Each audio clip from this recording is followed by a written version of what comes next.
Once again, welcome to the session, everyone. And today what I'm going to be exploring is how we can find time to do all the things that we want to achieve. And we're really going to be focusing on strategies to increase productivity and also achieve your goals, particularly in the context of maybe setting up your own projects or even your own business. Or maybe you've been exploring ideas that you want to now launch into the world, and how might you go about doing that? With my work, I do have a lot of focus on entrepreneurship and community engagement, and bringing all of that together is the theme of well-being. So those are some of the sort of the context that I'll be sharing these strategies in. So today's agenda. So to begin with, I'm going to go into a bit more of a deeper introduction to the work I've been delivering over the past few years, but in the context of a self-audit. So how might your introduction be your self-audit and help you to define your goals? So we'll go into that to begin with. I'm then going to share some strategies that have worked for me as I've developed Mindful Warriors and now more recently Flow Finder. We'll then explore the business model canvas. So this is a model that really helps with getting your business idea, your value proposition, your services, your products, how you might go about developing those services and products, getting them out to your customers, and essentially bringing your service out to the world. So this model, the business canvas model, is a really important tool that I think can really help you to kind of really define what your next steps will be as you progress with developing your idea. We'll then have time for questions and answers, and as we work through the presentation, do make sure you have a pen and paper to hand, because we will be defining your goals, and then hopefully as we work through the presentation, we can begin to develop your ideas. So with that quick overview of the session, I'd just like to dive in a little bit more deeper about myself. So I have been working as a yoga teacher, and I founded Mindful Warriors. It's been 3.5 years now that I've been working on the project. And as Kajal mentioned, we are very much focused on bringing yoga into schools. So I've just got a few images here. So over the pandemic, we have pivoted to work with schools, continue engaging with schools online. So here you can see an image where we were projected into the sports hall, and we continue to deliver our sessions. And to begin with, we were quite concerned with how are we going to continue delivering, but the schools we work with, we really built a strong connection with the teachers that support the work, and those relationships are really important and have been pivotal for us to continue this work. And I think with our aim and focus at Mindful Warriors, we really want to support children, young people, and the community we engage with to really achieve their potential. So with the sessions, we do focus on breathing exercises, we do standing asana practice, seated postures, but we also have conversations around well-being, mental health. How do you regulate your emotions? And you can read some of the feedback from the children there, which we always love to read through. And this is what we then are able to share with teachers and the communities we work with, to really showcase the impact of what's happening in these young people and children's minds as they're practicing yoga. So it just gives that insight into the impact we're able to make. These are some of our sessions before the pandemic, so working with schools.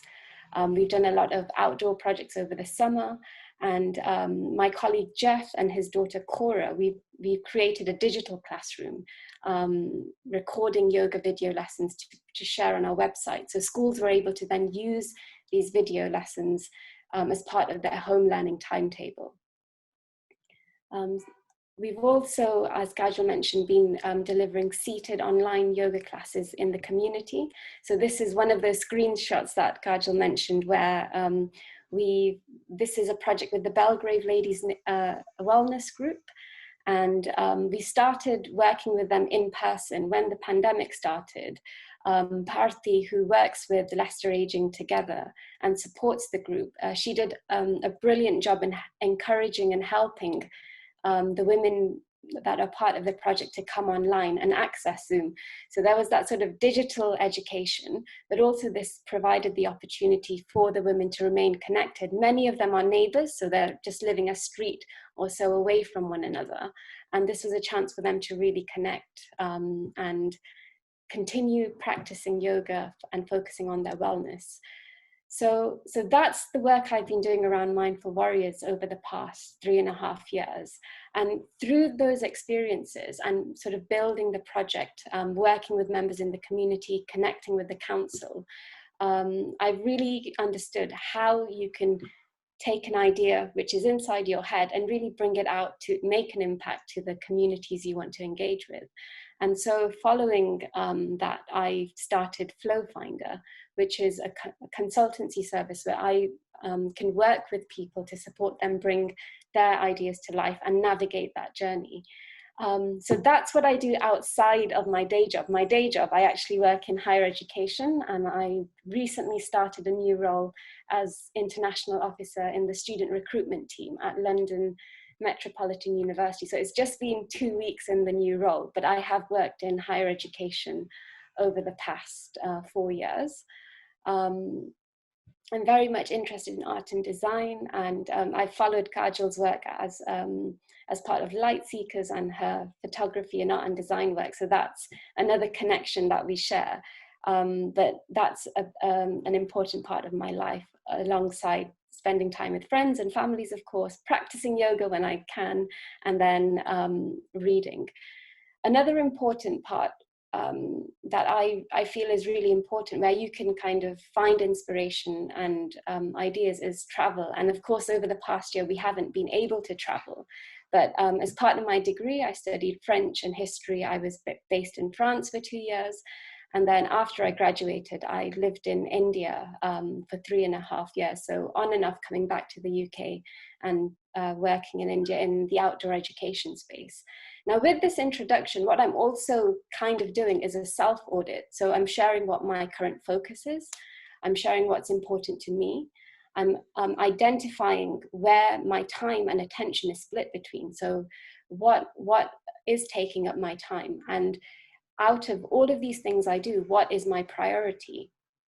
And then finally, do I need to cut anything out? So the list here is what I'm currently focusing on. And there are many other interests that all of us will have, but how do you kind of prioritize? So that self-audit, whether it's through an introduction, whether it's you reflecting on your experiences and what is currently on your plate, is something that's really important to keep on doing, to help you identify your priorities and your focus. So with that, I'd like you to, if you've got your pen and paper to hand, let's start thinking about our goal. So what are you currently focusing on? What is your goal? And I'd like you to write this down and be as specific as you can. So it might be something linked to your work, a project that you're working on. It might be a business idea that you have that maybe you haven't started doing anything on yet. It might be a personal passion project. It could be a fitness or health goal. So what is it that you are currently focusing on or working on? What is a goal that you would like to develop as part of this presentation and this session? So you might have many goals, but maybe focus on picking one. So have a think about that as we move on to the next slide. Now, with that idea that you've got in mind, I'd like us to now take a moment to maybe share what your idea or goal is. Now, one of the biggest stumbling blocks that I find when I'm speaking to people about their ideas and projects is that they don't take up space. So they're not sharing their idea or bringing that idea out into the world. Now, if the idea remains in your mind, then how are you going to bring it to life? So what's really important is overcoming the fear of taking up space. Now, in my personality, I'm very much an introvert, and I'm very much, I very much shy away from being in the limelight. So doing presentations like this, it can be very scary, but it's important that you believe in your ideas, you believe in what you're doing, and you do take up space. So overcoming that fear is one of the first steps and strategies that I really feel is a key message to take away. So what I'd like to do is invite maybe some of our participants here to maybe share your idea or goal. Share your name and maybe the organization you're from, and share your idea and goal. And this is your first step to on your journey to kind of form and develop that idea. So it'd be great if there are some of you here who'd like to unmute yourself and just share your idea, so we can see what are the ideas bubbling in this room. Krishna, I can see you've just unmuted. Oh gosh. Right, let me just say, I mean, my idea or project I wanted to do for quite a while is something called cultural connections. Okay. Because I've got mental health and history of art or visual theories background. And, you know, I hadn't I wasn't even sure that you were presenting this. So I'm finding it really inspirational. Okay. Currently, I'm running a group every week with members of a local organization, mental health organization.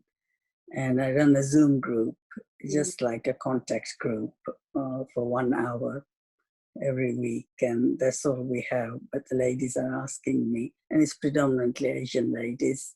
Okay. In fact, it's Asian Women's Forum. And the ladies have been asking me to meet, you know, now that things are opening up. And yeah, so that's it really. You know, I want to sort of try and use what I already know. Yeah, and that's, yeah, sure, that's great. So you have an idea, and what's great is you already have people who want to engage, and sometimes that can be really hard if you have an idea, but how do you get it out into the world? And you already have people who want to engage, so maybe your role is sort of to create that platform and that space, and thinking about what are those next steps might be to bring those people together. So yeah, so thank you for sharing that, Krishna. Thank you. Somebody else who would like to share what their goal or idea might be? Maybe one more person? So this is your chance to take up that space, overcome that fear. There is some comment in the chat. Nicola shared that she's looking to improve her fitness, health and well-being. And then Midan shared that he wants to improve his GPA for his final exam as well. So very defined goals as well. Yeah. That's excellent. So this is the very first step, to take up that space and really write down your goal and share it with somebody else, and then you will feel that sense of accountability of what's my next step and how do I build from there. So my next point is around how do you go about developing that idea, and it's okay not to know what that next step might be. So that's where the community around you and the organizations around you are really important, and how you can and how it's really important to ask for help. So we have Beth here from Near Neighbours, who has supported this project come about, and her organization I know does offer funding and support. So if you do have an idea, maybe it's about connecting with Beth after this presentation and exploring what support that she can offer. It might be that you'd like to connect with myself, and we can explore how you develop that idea further. So if you have an idea and goal, but you're not sure what that next step might be, it's okay not to know, and to be perfectly comfortable with that. So sometimes you have an idea, and then your next stumbling block is, well, I don't know what to do next, so it kind of ends there. But being comfortable with not knowing and then asking for help is what the next sort of strategy is. Following that, I would say find someone who's done it before. So when I started Mindful Warriors with my co-founder, he did have experience in running a business before, but there were lots of things that were new, such as registering a business. What should the company type be? How do you navigate accounts and tax? How do you design a website? How do you build a brand? So what I was doing here is I was asking all the right questions. And once you found those questions, you can then find the people who have already done it before. They have that expertise, the knowledge, and it's about accessing their expertise. Now, sometimes you might think, well, I don't have a lot of money. How can I pay for all of this support?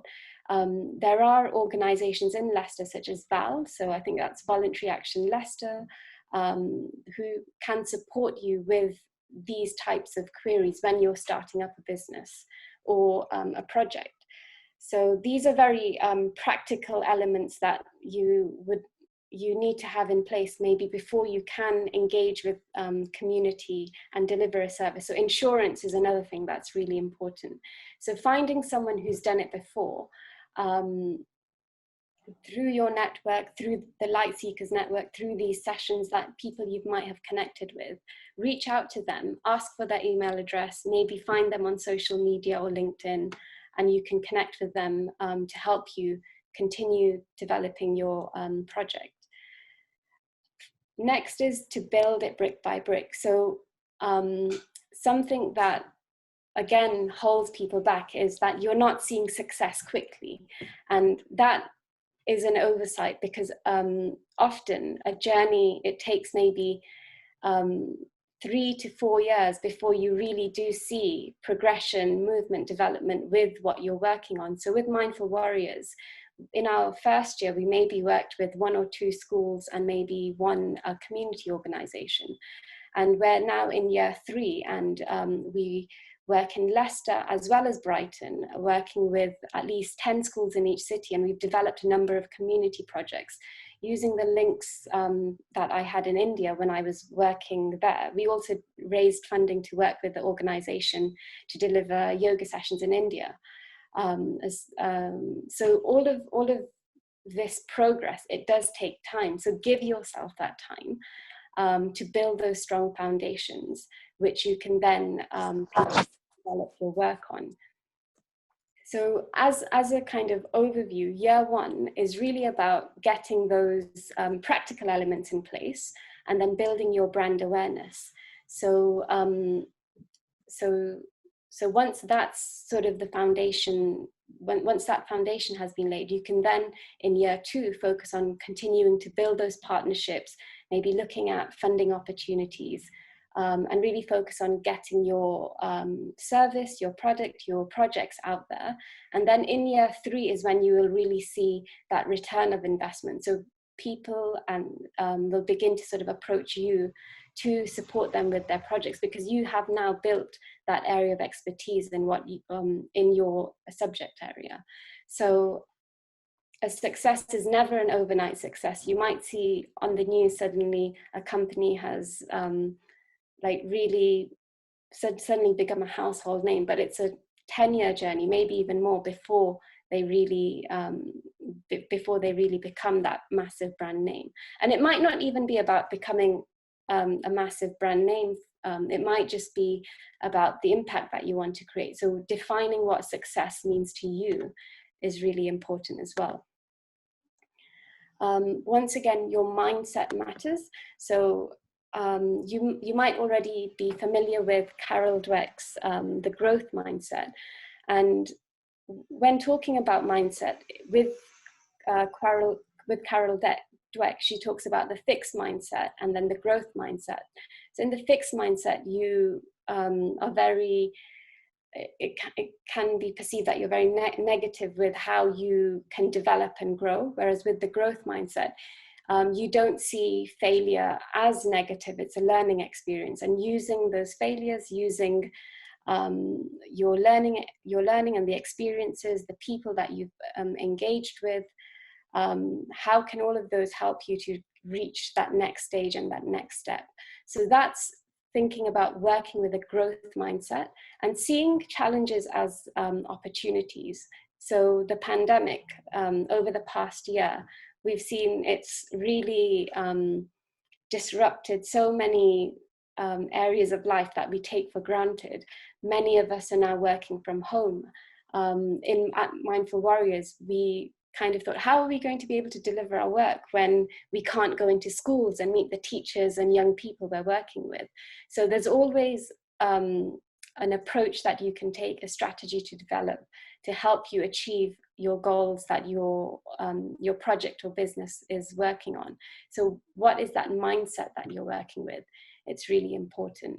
Another kind of model that you can explore is the money, mastery, and meaning mindset. So here there are different elements that come together to help you find success, and at different points in your life, one of these circles, so whether it's money, mastery, or meaning, it might play a more larger part in what you're doing. It might be more of a priority. So perhaps when you're at school, university, you're focusing on mastery and really being the best at what that you can be in your subject area.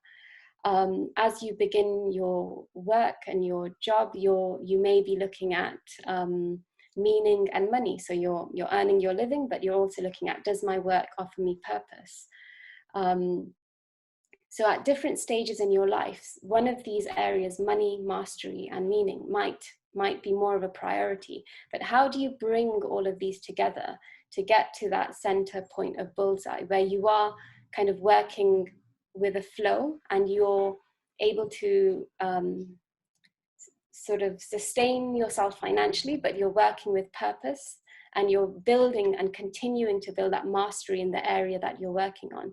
So with Mindful Warriors, we have seen now that many schools are reaching out to us because we have built that, you can call it mastery, in the area of delivering yoga in schools. We've become that trusted organization in Leicester through the partners that we're working with. Now we're able to offer, so in terms of the money element, in year 3 now, I can say that we are financially sustainable, whereas in year 1 and 2, we were still building our brand, building the project, building our partnerships. And that was investment on my part, with my time and my energy. But I really believed in the purpose of what I was working on. So I had great meaning behind what I was achieving. So really being able to identify meaning, mastery, and money, and figuring out how that links to the project, your idea, your goals, is a great way of moving forward with your strategy as well. So thinking about mindset.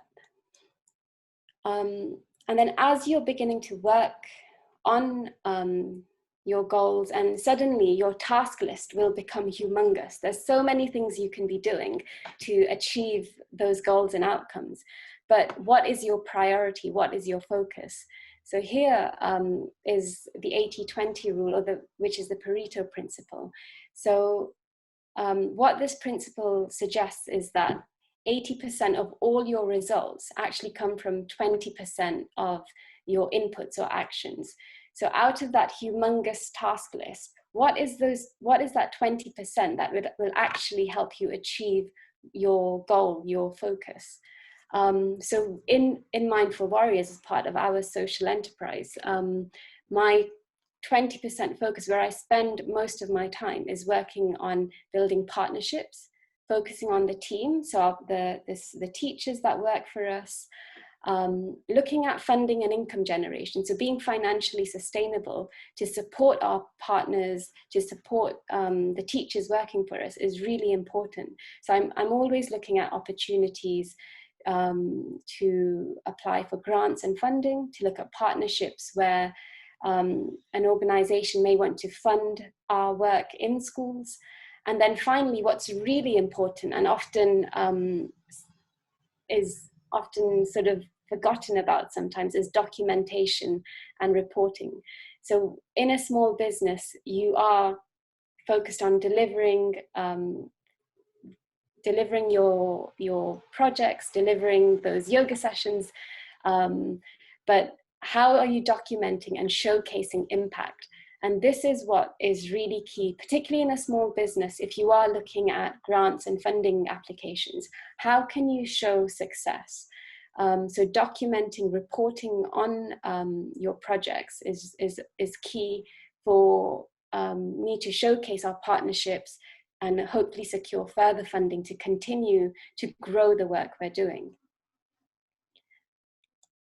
So moving on from that, financial sustainability is one of those key priorities that I mentioned. And generating income streams for your organization is really important, because of course you can work on something sort of pro bono or voluntarily, but if you are building a sustainable organization, it's important that you're able to pay the people you work with. And I think that payment is also you showcasing your value, that you value them. And as an organization, Mindful Warriors, to me, it's one of the important principles that we work with, that we're able to pay the people who support us to grow. So financial sustainability is key. And I've just presented some of the organizations that fund our work, and some of them offer funding sort of a continuous stream of support, whereas some are more on a project basis. So looking at income streams is really important.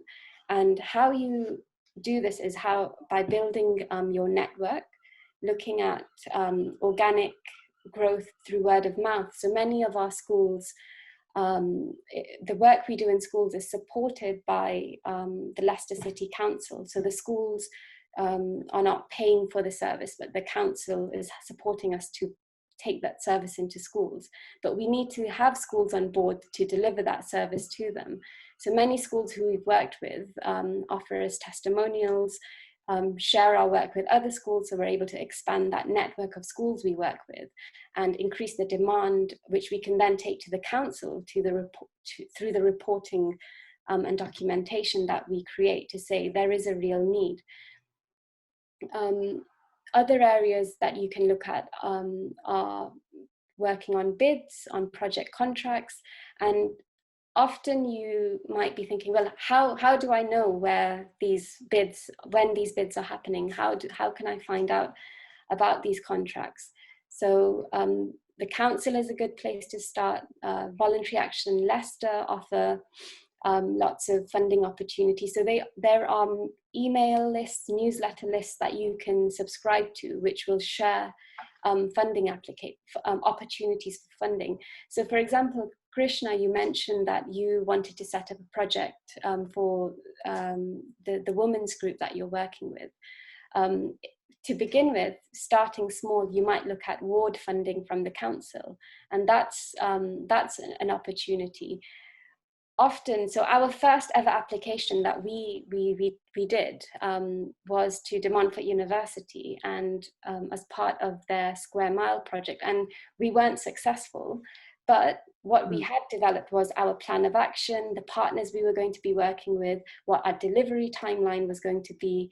So we had that plan, and that process of working through an application often helps you crystallize your idea as well. So again, it's part of that process of thank you of working through an idea, and then continuing and persevering with the process. So if after that first application we had thought, okay, it's not going to work, and given up, we would not be where we are today. So perseverance is key as well.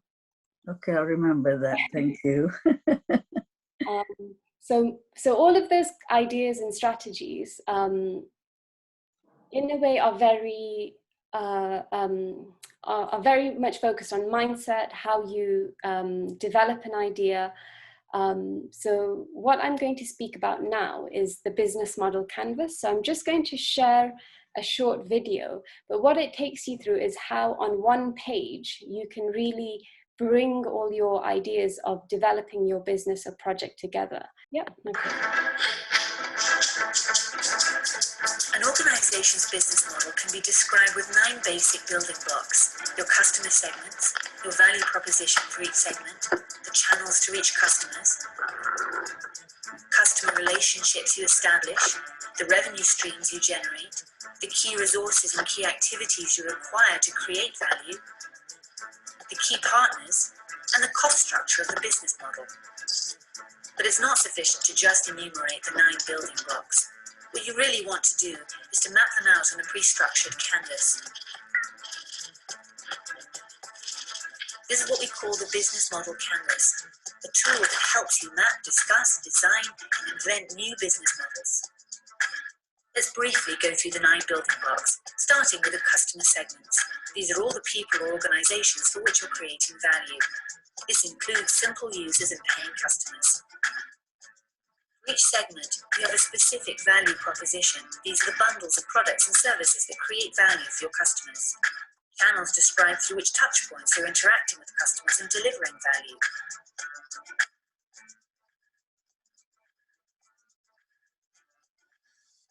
Customer relationships outline the type of relationship you're establishing with your customers.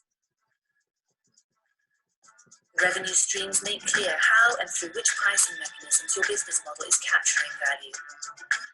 Then you need to describe the infrastructure to create, deliver, and capture value. The key resources show which assets are indispensable in your business model.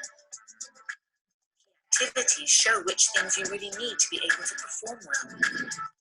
Partners show who can help you leverage your business model, since you won't own all key resources yourself, nor will you perform all key activities. Then once you understand your business model's infrastructure, you'll also have an idea of its cost structure. So with the business model canvas, you can map out your entire business model in one image. This works for startup entrepreneurs just as well as for the most senior executives. So with the business model canvas, why I think it's such a great tool is it helps you think about what your value proposition is to the people that you're serving. So in that context, it might seem like a very sort of commercial tool, and how they've explained it, it might come across as very commercial, but I think it can be used across any type of project. So it could be used in the community setting, it could be used for a startup organization. So it takes you through what is your product, your service, your project, what is the value that it's offering the people you're working with and serving. So they might be paying customers, they might be the community group you're supporting. And then how are you taking your service through them? How are you maybe marketing that project or idea to onboard community groups or customers to the service? And then also thinking about cost and the financial model behind supporting your work.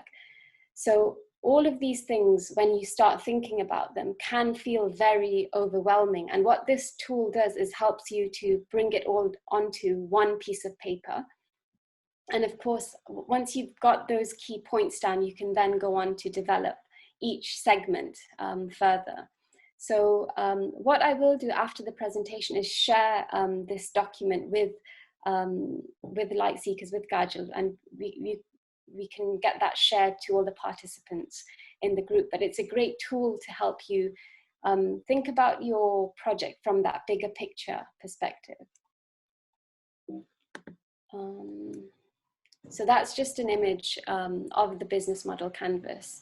So it brings together your service, your product, it brings together who you're serving and how you're reaching them through the channels. It looks at the key partners that you might be working with, what are the key activities you need to start delivering, so to operationalize what you want to achieve.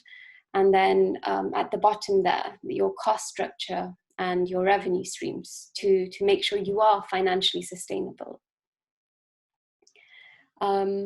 So as you begin working on your project, developing your idea, it's also important to track your progress. So to know, to kind of go back to that self-audit that we did at the beginning of what am I focusing on, what progress have I made, Am I achieving the goal that I'm working towards? So checking in and tracking your progress. So there are some tools that I've mentioned here. Trello and Gajal will share a little bit more about bullet journaling, which is great for personal projects. But I think it's also important that at the start of each financial year, you also set an annual financial target and an annual impact target. Sorry, I've missed out target there at the end. So thinking about where do you want to be at the end of the year? Do you want to have worked with 3 community organizations? Do you want to have achieved X amount of revenue to support your work by the end of the year? So thinking both in terms of impact and finance will help you kind of focus your attention on the activities and opportunities that come your way. And then again, help you to think about what should I focus on and what should I cut out.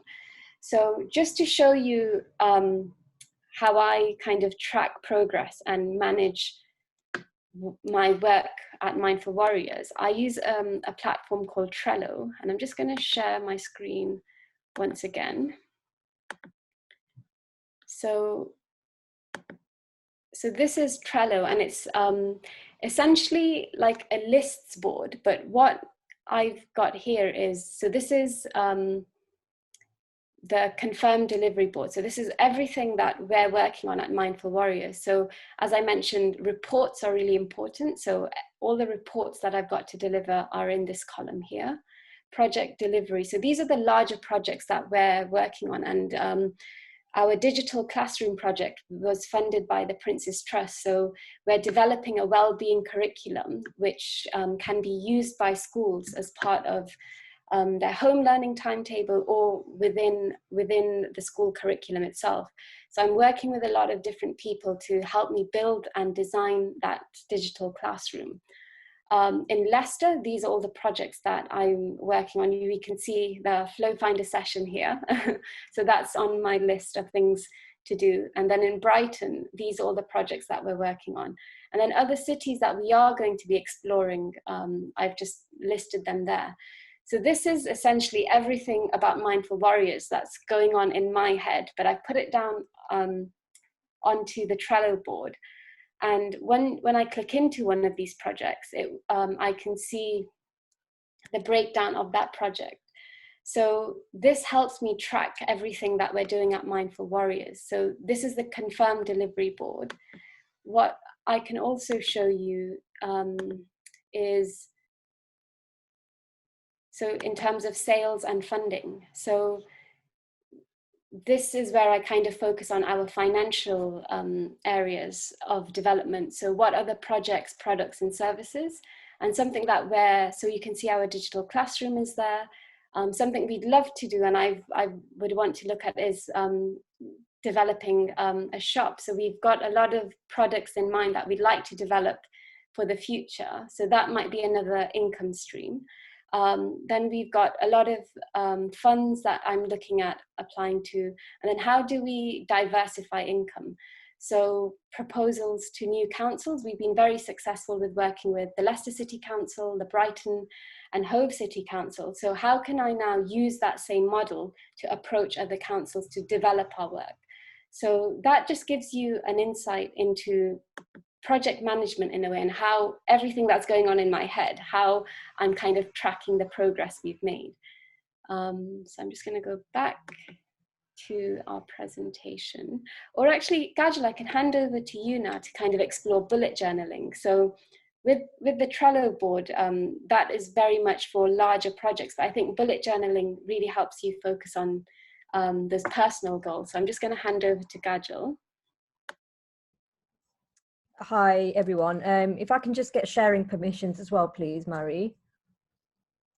So I don't have any slides prepared today, but I am going to show you some of my systems that I use for just really tracking my everyday activities, which obviously to get to the big stuff, we need to go through the small stuff.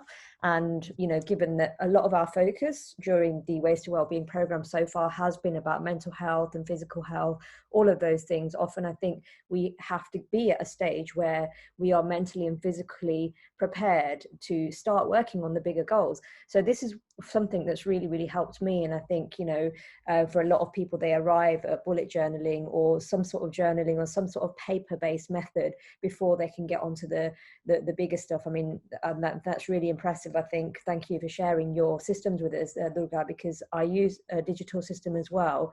But it really just shows how, you know, juggling so many like big projects, you know, you do really need to start using digital software, I think, at some point where you can actually just see it all out laid out in front of you. So with that, I'm just going to quickly show you some of my methods. So here's a stack basically of all the bullet journals I have done to date. I think I started back in 2015 actually, so it's been quite a long time. This is the first one I ever did. It started off as a very rudimentary system, and you can buy a pre-ordered, you know, kind of designed system, and it will probably save you a lot of time and effort.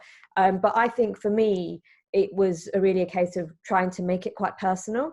So watch your eyes, because there's a lot of mess in here. I'm just going to flick through it quickly. And because I'm quite a visual person, you know, I like to print things out just on an ordinary A4 printer. There was a lot of writing that I was doing. And it was just a way for me to sort of like track, you know, the things that I was wanting to do, but also the things that I was doing and things that were going quite well. So I was doing a lot of community projects at the time. So it was just a really nice way for me to actually just keep everything in one place. You know, you pick up nice postcards and things like that. And then it got to, you know, I wasn't drinking enough water, which was giving me chest pains and health issues. So literally started using it to track, you know, how much water I was drinking, you know, sort of all of the habits. So this is called a habit tracker. And you literally just have to write all the different habits that you want to maintain during that day. And, you know, at the end of the day, you would just tick off how many, you know, how many times you've done it. You can use also a very manual system for water. You can on your smartwatch. At one point, I was just on here, on this side of my hand, I would just write little dots when I was drinking enough water, you know, and you can even put a timer on your phone to set off every like 30 minutes or half an hour when you've drank that water. So yeah, so it just kind of went on, and it was just very, very messy. I wasn't religiously doing it at the time. I would be doing it as and when. And as you can see, all of the pages are completely random and mixed, because it was just evolving and evolving and evolving more and more. And then obviously all the weeks and months where I wasn't doing anything, I was just sticking it over with pretty things, you know. So yeah, so that was the first one that I ever did. And then it just kind of started to get more and more sort of organized. You know, I started to kind of make it a bit more systemized. So this is kind of probably the last one that I did before I started to get it all digitized. So it's starting to get a little bit more organized, and you can see my mind was getting a little bit more clear. You know, as my mind was getting more clear, the layout started to get a little bit more clear as well. I still love sticking things in. You know, there's something really, you know, it brings me back to my child state, you know, cutting things up, ripping things up and scrapbooking. There's something really fun about it. It's really, really, it's just a lovely, lovely process to go through. And so, yeah, so that was, again, just, you know, I was having some health issues as well. So I was always, you know, trying to keep a log of what I was eating and, you know, how regularly I was eating and my digestion, all of those things. So here you can start to see now there's more of a system going on. So I would start always with a month overview. So at the beginning of the month, I would just write, here's what my month looks like, all the key dates. And then I would write, you know, sort of the personal goals and the professional goals. And then I would also look at what I'd achieved the previous month, achievements, highlights, and gratitude. And so it just kind of started to get to a point where you're actually reflecting on the previous month and thinking ahead as well. So, you know, I think for a lot of us, it's like, how do I just structure my days before I even get to the weeks, the months, and the years, you know? So again, it's looking at the small stuff before you can get to the big stuff. my meal planner. So I would literally try and write all the meals that I was having, because sugar is I have an autoimmune disease, so I have to not eat sugar basically. So it becomes a way to become accountable. I really need to start digitizing this, but it was very personal to me still. I wanted to do it in a way that was very, kind of specific to my needs, and all the available ones that you could buy, they weren't quite, right for me. So this is where I am now. So again, here's the monthly one, and I'm going to share these with you all. Here's my monthly one. Again, this is how they look when they're on your computer. So they're back to back. So this one and this one would be back to back. So you would print that and you would trim it down, and then it turns into the A5 kind of layout. And so you can see that here, this is the third layout. So there's basically 3 sheets of paper here. So 1 spread, 2 spread, 3rd spread, 4th spread, 5th spread, and the last one is blank. So that's literally just 3 sheets of paper, A4 trimmed down to A5. And now, so that's the monthly layout. And then I also have a weekly layout as well, which it's, again, if you imagine this is printed on both sides. So you would have a look at the beginning of the week, which is here, this week's goals on the left-hand side. So you want to really start the week, what am I trying to achieve this week? And then you just lay down, you might be, I try to go for 3 goals in a week. I think that's realistic. I used to write down everything and anything, but now I try to keep it quite simple. I think 3 for me is the magic number, during the week, during the month, and during the day as well. So it's about looking at your big goals, how do that, and then section that into smaller goals and make it fit within your month and within your week and within your day. So, and then at the end of the week, you would then write, track how you're doing. And then that splits up into a daily kind of structure as well. So you're dividing all of those tasks into times as well. So this really, really helps me, because I'm like Durgha, I'm always juggling lots and lots of different projects, doing a master's and, trying to get projects like Ways to Wellbeing off the ground. And I also do a full-time job as well. So it's really, really helpful for me to actually, section days and time slots off to doing all the different things. So that's the weekly kind of layout. And then we're here at the daily layout. So again, this would be printed back to back. So again, every day I would go in and just write for 5 minutes after I've done my meditation is a really, really good time. And again, if any of you are, having mental health problems, journaling is a really, really good vehicle to just unload the thoughts.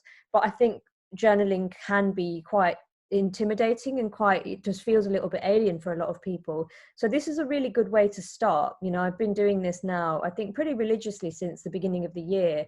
And at first it always feels like, okay, I haven't really got anything to say, especially for the gratitude bit. And, all of those little bullet points, it feels like I'm writing the same thing over and over and again. But actually, it's not really about trying to make grand kind of, achievements and statements or I'm grateful for this really big thing that happened. It's often about really looking at the smaller things that are happening in your day and really paying gratitude for those little things. I often write, I'm really grateful for the conversation I had with such and such person, and how those little moments can really transform and they become a kind of ripple effect and a snowball effect for the bigger things. And, really to try and track sort of how those, positive things are actually happening. So again, it's like threading the yesterday to today to tomorrow. So, all of these are designed to be really prompts to carry you through a journey, of well-being.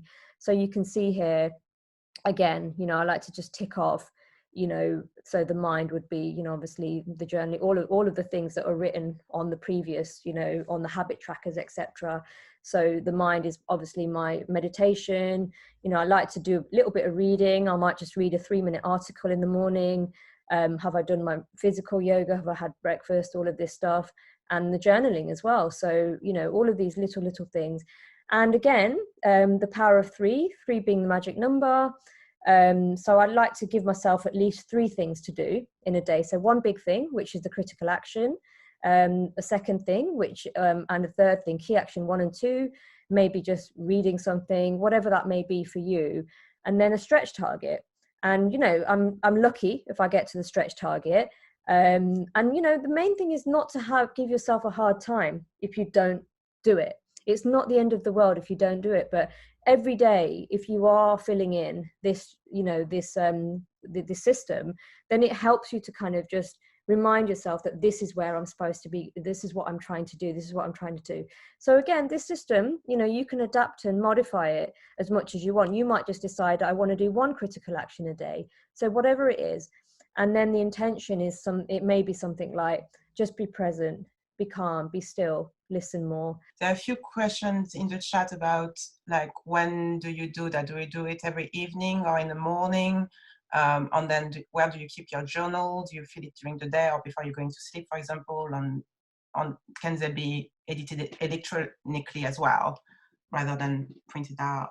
I like to do this in the morning and in the evening. So first thing, just after you've kind of sorted yourself out physically and mentally, showered and everything, that's usually a good time to do it. So again, this particular spread on the left hand side, it takes me less than 5 minutes, so that is definitely done in the morning. And then on the right hand side, where you've got the thoughts, feelings, etc., that probably about an hour before bedtime is a good time for me to do. But also all the other ones, the habit tracking, that also I do in the evening as well. And again, it literally takes me less than 5 minutes. I'm trying to actually spend more time on it, especially in the evening. I want to try and make at least 10 minutes because I find myself really rushing through it. And actually, I really want to be present when I'm actually doing this. So I'm really trying to get to a point where, I'm spending a good 10 minutes in the morning and 10 minutes in the evening on this method. You can do it in less, you can do it in 2 minutes if you want. But again, it's this idea of really, really trying to be present, because this is your life, this is your goals. And, if you can't spend 10 minutes, then, you really need to find 10 minutes to try and spend on your own goals. So... Sorry, I've got to the last question by Catherine. Would you mind explaining what is the stretch target, please? It's something that will only literally take 5 minutes, is a short answer to your question. Yeah, so I think that's it from me. Thank you for listening. And of course, I will be sharing these layouts with you as well, and they're more generic as well. So I'll remove the labels for you. So I think tools like Trello, Asana, that Kajal mentioned, they're really good for those larger projects. And if you are juggling sort of your personal goals, which I think bullet journaling and the method that Kajal explained, it's great for those like tracking your own personal targets and goals. And then when things become larger projects that you're working on, I think without Trello, there's too many things that I'm juggling that I don't know how I would manage. So Trello is the tool for me. So then moving into mental and physical health is wealth. So we've heard the saying health is wealth. And again, Kajal dipped into this, talking about sleep and her yoga practice, gratitude, and your inner circle. So outside of my work, this is actually what my number one priority actually is, my mental and my physical health. Work, of course, is really important, and that's where I find my sort of creativity, where I'm able to express my creativity and kind of focus on the things I want to achieve.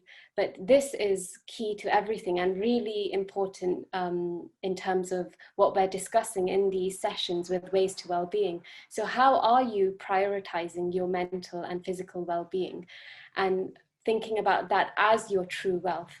And the pandemic, of course, has shown that your health, of course, is really important. And without that, how will you go and achieve all the other things you want to do? So on top of my list is sleep. I make sure that I am in bed at a certain time and really just make sure I get that good sleep. So I am waking up in the morning feeling refreshed, and I can then, again, like Kajal, I do set 3 goals for myself for the day. 3 tasks that I need to get done. So then I can go ahead and really work on those. And then gratitude practice and practicing yoga. So I don't manage to do yoga every day, but it's something that that is part of my sort of weekly routine. And then something else that I think is really important is the people that you surround yourself with. And here you might call it your inner circle, or your close friendship group. And sometimes I think that your inner circle, it doesn't have to be people that you're in daily contact with. So for example, I would consider Kajal to be part of my inner circle, but we're not in touch every day. We might have a phone conversation every now and then, but Kajal is part of my inner circle because we work on similar projects. I can talk to Kajal about projects that I'm working on. We've got this connection around sort of working with communities, engaging with communities, and I know she's someone that I could reach out to for help if I need an idea that I want to discuss or work on. So who are those people in your life that can form that inner circle and really support you and encourage you to achieve your goals? So they may be able to offer you a platform, they may be able to offer you guidance, they may be able to be that listening ear that you need to bounce off those ideas.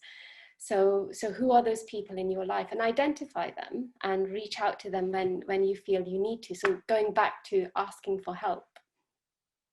And then with that, with keeping health your priority, a big part of that will then result in you being motivated and disciplined to continue working towards and achieving your goals. And here you're going back to your meaning. So going back to the mastery, money and meaning circle, your motivation and discipline is very much connected to the meaning that you find with the work and projects and ideas and goals that you're working towards.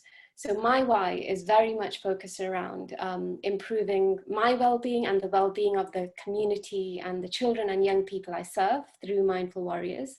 Mindful Warriors and running the project, running the social enterprise really offers me that space to be as creative as I want to be, and gives me that ownership and connection to the community and the schools and the people that I want to work with.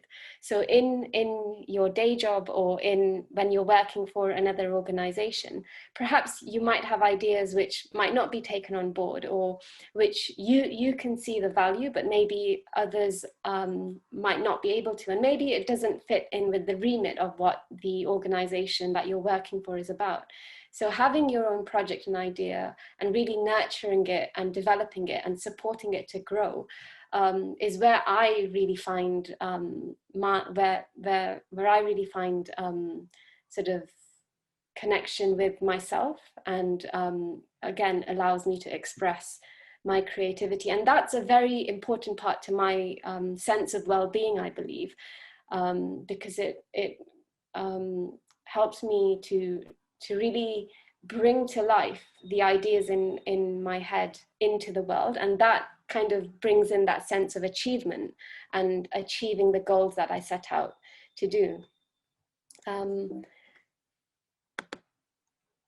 So from here, I'd like to move into any questions that anyone may have around anything that I've shared or anything that Kajal has shared as well. So if there are any questions,